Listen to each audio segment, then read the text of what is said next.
Hello అండి, welcome back to my channel Roja's fashion. ఈరోజు నేను మునక్కాడతో నిల్వ పచ్చడి చేస్తున్నాను. దీనికోసం నేను 4 లేత మునక్కాడలు తీసుకొని శుభ్రంగా వాటర్తో వాష్ చేసుకొని తడి లేని పొడి క్లాత్తో తుడుచుకొని చిన్న చిన్న ముక్కలుగా కట్ చేసి పక్కన పెట్టుకుంటున్నాను. నెక్స్ట్ స్టవ్ వెలిగించి స్టవ్ ఫ్లేమ్ని లో ఫ్లేమ్లోకి అడ్జస్ట్ చేసుకొని 1 టేబుల్ స్పూన్ మెంతులు, 2 టేబుల్ స్పూన్స్ ఆవాలు వేసుకొని మంచి సువాసన వచ్చే వరకు ఫ్రై చేసుకోవాలి. ఏ నిల్వ పచ్చడి చేసినా కానీ మెంతుల్ని, ఆవాల్ని ఇలా ఫ్రై చేసి పౌడర్గా చేసుకొని పచ్చళ్ళలో యాడ్ చేస్తే ఫ్లేవర్ కానీ రుచి కానీ చాలా బాగుంటుంది. ఇప్పుడు స్టవ్ ఆఫ్ చేసేసి ఫ్రై అయిన ఆవాలను, మెంతులను ఒక ప్లేట్లోకి తీసుకొని చల్లారిన వీటిని మిక్సీ జార్లో వేసుకొని మెత్తని పౌడర్ లాగా చేసుకొని మెత్తగా వచ్చిన ఈ పౌడర్ని ఒక పక్కన పెట్టుకోవాలి. ఈ మునక్కాడ పచ్చడిని చేసుకోవడం చాలా ఈజీ అండి. ఇప్పుడు ఎక్కడ చూసినా సరే మునక్కాడలు బాగానే దొరుకుతున్నాయి కదా. సో మీరు కూడా మునక్కాడలు తెచ్చుకొని ఇలా పచ్చడి పెట్టి ట్రై చేసి చూడండి, మీకు చాలా బాగా నచ్చుతుంది. నెక్స్ట్ స్టవ్ వెలిగించి పాన్ పెట్టుకొని 8 టేబుల్ స్పూన్స్ వరకు ఆయిల్ వేసుకొని ముందుగా క్లీన్ చేసి పక్కన పెట్టుకున్న మునక్కాడల్ని లైట్గా ఫ్రై చేయాలి. ఎక్కువగా ఫ్రై చేయకూడదు, కొద్దిగా ఫ్రై అయితే సరిపోతుంది.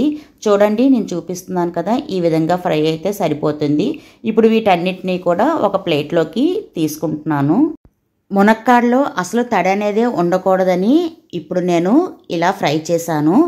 నెక్స్ట్ అదే ఆయిల్లో 1 టేబుల్ స్పూన్ మినప్పప్పు, 1/2 టేబుల్ స్పూన్ జీలకర్ర, 1/2 టేబుల్ స్పూన్ ఆవాలు, 6 వెల్లుల్లి రెబ్బల్ని, 2 ఎండుమిరపకాయలని చిదిమేసి ఇలా వేసుకోవాలి. అలానే కొద్దిగా కరివేపాకును కూడా వేసుకొని లైట్గా ఫ్రై చేయాలి. స్టవ్ ఫ్లేమ్ని మీడియం ఫ్లేమ్లోకి పెట్టుకొని ఈ పోపుని ఫ్రై చేసుకోవాలి. నెక్స్ట్ ఫ్లేవర్ కోసం 1/2 టేబుల్ స్పూన్ ఇంగువని వేస్తున్నాను. ఇది ఆప్షన్ అండి, మీకు నచ్చితే వేసుకోండి, లేకపోయినా పర్వాలేదు. ఆల్రెడీ వేడి నీటిలో నిమ్మకాయ సైజ్ అంతా చింతపండుని నానబెట్టి ఉంచుకున్నానండి. ఇప్పుడు ఆ చింతపండు గుజ్జును ఇలా ఈ స్ట్రైనర్ సహాయంతో మొత్తం చింతపండు గుజ్జును ఇలా తీసుకుంటున్నాను. ఇలా స్ట్రైనర్తో తీసుకోవడం వల్ల మనకు కావలసిన చింతపండు గుజ్జు మాత్రమే ఇందులోకి యాడ్ అవుతుంది. మిగతా వేస్ట్ అంతా కూడా ఈజీగా తీసేసుకోవచ్చు. ఇప్పుడు మనం యాడ్ చేసిన చింతపండు పులుపు దగ్గరగా చిక్కగా ఇలా ఆయిల్ తేలే వరకు ఉడికితే సరిపోతుంది. చూడండి, ఆయిల్ తేలుతుంది కదా, అంటే చింతపండు గుజ్జు బాగా ఉడికిపోయింది. నెక్స్ట్ ముందుగా ఫ్రై చేసి పక్కన పెట్టుకున్న మునక్కాడలు కూడా ఇందులో యాడ్ చేసి ఒక 5 మినిట్స్ వరకు అటు ఇటు కలుపుతూ ఉండాలి.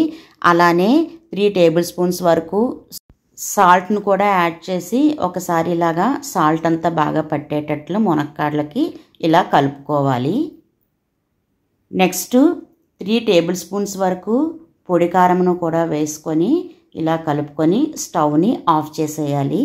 ఇప్పుడు తాలింపు పెట్టి ఉప్పు కారం కలిపిన ఈ మునక్కాడలని బాగా చల్లారిన తర్వాత ముందుగా ఫ్రై చేసి పౌడర్లా చేసుకున్న ఆవాలు, మెంతిపిండిలను ఇలా ఈ మునక్కాడలో వేసుకొని ఈ ఆవాలు, మెంతిపిండి మునక్కాడలకు బాగా పట్టేటట్లు కలుపుకొని మూత పెట్టి ఒక రోజంతా అలానే ఉంచేయాలి.